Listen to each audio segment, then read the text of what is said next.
In this video, I am going to cover how to get to $5 million in premium in annuity business as a new or fairly new life insurance producer, retirement planner, financial advisor / planner. I know those guys do annuity business too, but I've got this question a couple of times over the last few days, and I know the steps that it takes because I was that advisor. I was doing $1 million, $2 million a year, and I was trying to get to that 5 million and then eventually 10 million. And so what I'm going to talk about today is exactly how I did it.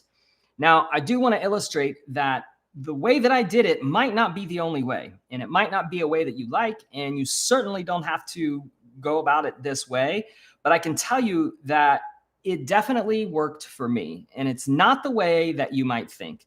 Now, I want to talk about a couple of other things before I get into exactly how to increase your annuity business. And the first thing is illustrations. Now, illustrations are, let me just go over what an actual illustration is. An illustration is a legal agreement between the primary insured and the prospect that you're working with. It's not a piece of sales material. It's not marketing material. It's not something that you should be using to close people on illustrations. Now, illustrations, I feel like the insurance companies and the carriers use the illustrations to close us on the product. They go, well, look at the best 10, look at the last 10, look at the best case, the worst case, right? They do that and they get you sold on it. Fine. It's good that you know the details of the plan. But when you show an illustration to the prospect, you get into the weeds, and then you get analysis by paralysis. And then they say, well, what about this? And what about that? Listen, no prospect is going to show up to you and say, can I see an illustration on that? Now, so why are you showing it to them? It's just a 40-page legal document that has nothing to do with their concerns. So what are fixed indexed annuities for, and MYGAs and the other types of annuities? Those are for principal protection, capital preservation. They're made to outpace inflation. They have a lot of other features and benefits. But again, we shouldn't be closing them on the illustrations, and we definitely shouldn't be closing them on the premium bonus. We definitely shouldn't be closing them on the caps and the par rates. We should not be talking about spreads and fees with them when you're having this conversation. Now, I know that's contrary to what a lot of you do. A lot of you have been trained that way. And I was trained that way too, because I had no other sales material. But I was struggling to get from $2 million in annual premium, annuity premium, up to 4, 5, 6, 7, 8 million. And when I did this one thing, I got there. You ready for it? I stopped using illustrations. I stopped using illustrations. And I accidentally discovered this because I showed up to an appointment and I had forgot the illustration. I totally forgot the illustration. And so I'm like scrambling. I'm like, crap, what do I do? Well, what did I want to talk about to this guy? And so I'm sitting there at the appointment. I'm just sweating bullets, waiting for the guy to show up. And I have no illustration because everything I had done based on that. And so, okay, so, well, let me think. Well, there's a couple of different types of investments. And based on those types of investments, you can make a decision. So you say, Jamie, that's great. You can get rid of the illustrations, but how do you close? I'm going to tell you, this is how you do it. We call it the 3 types of investments close. All right. You don't have to be securities licensed to educate somebody on the types of investments. Now, listen, I'm not a securities attorney. I'm not an attorney at all. I'm also not your compliance department. So take what I say with a grain of salt, but I can tell you that when I was actively producing, I had these types of conversations and it was kosher. There was no issues with it, but I would go about the basics, okay? The basics. We don't need to get way into the weeds and the caps and the par rates and the spreads and the indices. None of that. It's a waste of time. You are going to get paralysis by analysis when you do that. So the way that I have that conversation, I'm going to summarize for the purpose of this video, and we'll have a couple of other videos. In fact, there are videos in the training program that show exactly how I do this. There are live recorded appointments, so check those out if you haven't seen them yet. But the way that the conversation goes when you get to the second appointment is like this. It's a basic education. Mr. and Mrs. Prospect, or Sally or Bill or Jim Bob, there are really only 3 types of investments that you can invest in. And I'm oversimplifying, but basically there's 3. You have aggressive investments. Aggressive investments are equities. These are things like Tesla, Apple, Microsoft, they go up fast and they go down fast. And so you have the most chance for growth, but you also have the most chance for risk or loss. The second type of investment is a conservative investment. Conservative investments will get you 4 or 5% a year. They're a little resilient to market rate risk. However, you have two other additional types of risk. You have default rate risk and interest rate risk. And we all saw what happened when interest rates goes up. That actually drives the bond prices down. So that's the second type of investment. The third type of investment are protected investments. Protected investments are accounts with banks, insurance companies, or credit unions. They will also get you 4 to 6%. However, they're principal protected. They don't have the interest rate risk and they don't have the default risks. Now, what are the downsides? Well, they're not 100% liquid. So when you make an investment in a protected account, a portion of that is not going to be available for 3 to 10 years. But based on where you're at in retirement, that may not be an issue. So let me ask you, based on everything we just talked about and the types of investments there are, how much out of your $1 million nest egg do you think should go in each one of those buckets? And that's it. Set it up like that and ask that question. They will mull it over. They will say, I don't know. They will say, I hadn't really thought about it. Well, that's pretty simple. I think I should know this. You'll get all types of answers. But one thing that you'll get in common with everybody that you ask that question, if you set it up properly, is, what do you think? And at that point, you can give them a textbook recommendation based on what's going on, their threshold for risk, what they have planned for the future, what their cash flow is going to look like. And based on what the market is doing at the time, what I was saying, as the interest rates were skyrocketing and the bond prices were going down, I would say, because the conservative investments are suffering from a negative impact on the interest rates right now, I'm actually recommending for anybody in their 60s to split their nest egg 50-50, aggressive, protected. That way, if the market does really well, we can take some off the table. We can put it over into the protected account. If the market goes down, we can do the inverse of that.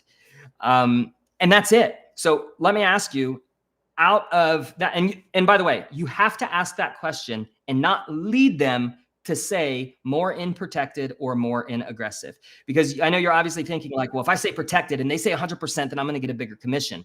Flunk. It won't work like that because it's disingenuous, it's insincere, and they will be able to tell that you're leaning towards this one investment. You have to be willing, and this is how I'm telling you guys, this is how I doubled my annuity premium. I doubled my annuity premium by setting everything up like that and giving the decision to the prospect. And when you don't bias it towards the protected investments that you're going to get paid more on, when you give them the facts, you ask them the question, and then you give them unbiased consultative advice when they ask you what you think, the majority of the people, at the very least, say 50-50. Some of them say 75-25, heavy on the protected, and some of them say heavy, 100% protected. You will be surprised what happens when you ask that question, when you educate them and you ask it unbiasedly without trying to lean them and talk them into more, because they're always going to ask you what you think anyways. That is it. That is the trick. I went from 2 million to 4.5 million in premium the year after I stopped using illustrations. Ironically enough, the year after that, I got securities license and I went from 4.5 million to 12 million in premium, just like that. Didn't change my lead source, didn't change what I was doing other than doing like an investment analysis. But I still, even being securities licensed, have that conversation with those people and I give them the freedom and I'm willing to go to bat for them. Only 2 people out of all of the people that I've worked with, probably 30-40 million total in assets under management, only 2 people that I can recall have ever said 100% aggressive. And when that's the case, those are large accounts. Those are $1 million to $3 million accounts. And it always bodes well to pull that money as an asset under management. Even if you don't have a securities license, you should be working with somebody that does. We have multiple other 7-figure advisors on this program that are willing to work with you, because what happens is when you bring that asset over and you have it at Schwab or Fidelity or whoever your custodian is, inevitably over time, their tolerance for risk will end up going down. And as that tolerance for risk goes down, then that will position you to offer them the fixed products, the fixed index annuities or whatever else. But that is 100% the key. And this is not even an exaggeration. This is 100% what I did. And it actually happened because when I forgot the illustration and I showed up and I fumbled through some version of what I just described, I've probably done it 100 times now. And I fumbled through it. And the guy said, you know what? Let's do 50-50. Great. Sounds good. Tell you what, I'm going to send you the paperwork to get your account opened up. Usually takes 24 to 48 hours to get those accounts open and approved. That'll give us a spot to receive the money. Once we have that account established, we'll just set an appointment for next Thursday to meet, and we'll call, have that custodian move the money over. Then your account will generate, it will establish, you'll be able to have online access. I'll talk you through all of that. By the way, the name of the company that we're going to use is Athene. They're an A-rated company, blah, blah, blah. That's it. That's all you go into on the details of the company. You have them. And of course, they're going to have questions about the EAP. About half of them will have questions about the EAP. But when you position it like that and you're not trying to make extra commissions, you will win. You will win. And everybody wins when you do it that way because it's the best thing for them. And even though you could have made some more commission, in the end, it's the best thing for you. They feel good about it. You feel good about it. You can sleep at night. They give you referrals. They talk about it, and you end up doing more business, and everybody's happy in the end. So I know that sounds really, really simple, but if you can talk your way through that 3 types of investment process, if you're closing with illustrations now, and I should have given a caveat, if you're struggling and you don't have a process to close and you're trying to increase your commissions, now if you're already doing 20, 30, 40 million and you have some form of a sales process that does involve illustrations, then obviously don't drop what you're doing if it's working. But if you're struggling and you are using illustrations, I urge you to have this conversation. Another thing that I want to point out to you is that just because you try this one time, if it doesn't work and you try this one time, and then you go, oh, see, that didn't work. Jamie was wrong. Just remember that it takes practice. You're not going to be stellar the first time that you have that conversation unless you practice it a bunch of times, right? And so I highly encourage you to practice that, to get some at-bats, to throw that into your repertoire, to know when to present it, because you wouldn't present that 100% of the times, particularly with a really sophisticated investor or maybe somebody that's just got 100, 150,000. I mean, you could, but you have to practice that. You have to do that multiple times. I got lucky because I actually closed on the first one and stopped being so significant and going into so many details and printing out multiple illustrations and giving a stack of papers and saying, this is the best 10, this is the worst 10. And then guess what they do? Well, they want to see the guaranteed column. What's that guaranteed column? What is the income base mean? What does the guaranteed death benefit mean? Like, all you're doing is confusing them. Half the agents I work with don't even know what all those freaking columns on the illustration mean. So stop showing them to prospects. You're way into the weeds on it. And I get it. There's guys that close and they use illustrations and they're doing just fine. What I will tell you is that the guys that close using illustrations are superior in talking to people, handling objections, finding the problems, hammering down on the pain points, and then getting them closed. That is a much rougher road than the way I just described. Leave your comments and feedback below this video. I promise if you do this, it'll work. And if it doesn't work, you don't hit a grand slam on the first time, no problem. I guarantee that you actually see the value and the benefit and that you want to add that to your repertoire at some point in time.